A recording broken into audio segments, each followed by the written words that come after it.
Hi all, I'm Cole Bolin, and my friend and the founder of Invisible Umbrella, Joey, has very much coerced and convinced me to do this and about the importance of telling my story. So here goes, and I hope it helps or resonates with at least one person.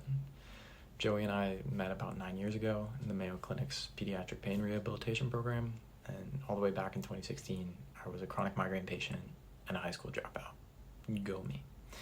Um, it was fairly bleak for my family and I, and we felt like we were out of options until we luckily came across the PRC, this kind of crazy month-long chronic pain kid boot camp. And in short, it worked. I felt like I got my life back on track. And at Mayo, I learned this sense of radical acceptance, this odd fatalism and understanding that there isn't a cure for many of us with headache or other forms of chronic pain.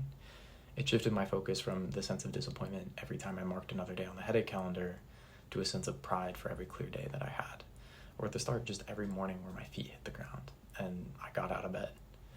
But how did I get to that shift? How was I okay knowing that I could and probably would go to bed and wake up with pain? How do I do that still? Short answer is I struggle. But I feel like I owe everything on the days when I can't handle it to the support of my friends and my family. They've always bought in equal parts to me and that willful kind of chronic pain nihilism. They made it okay that every day wasn't perfect.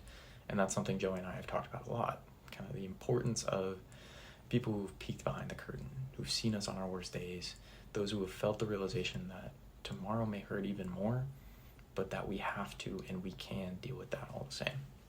So today I get to sit here as a college graduate, former 3-sport college athlete. I'm a marathon runner. I'm the founding president of my own run club. I'm a third-year MD PhD student studying to become a pediatric neurologist. And I'm on my way to researching and treating those same conditions that my friends and I have been diagnosed with and dealt with for most of our lives. And yes, I do very much still have bad days. There's an 8x4 windowless closet in my lab, the floor of which can very much attest to the time I've spent getting darkroom therapy, either between classes or experiments.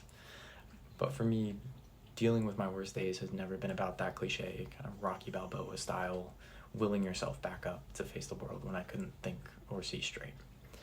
And it's always been about the knowledge for me that my friends and family understand when I need their help and what that needs to look like.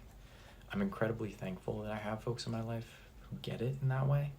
And it's my hope and Joey's that this platform can become part of building that community for others.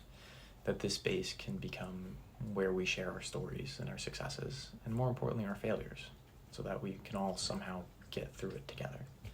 Thanks, y'all.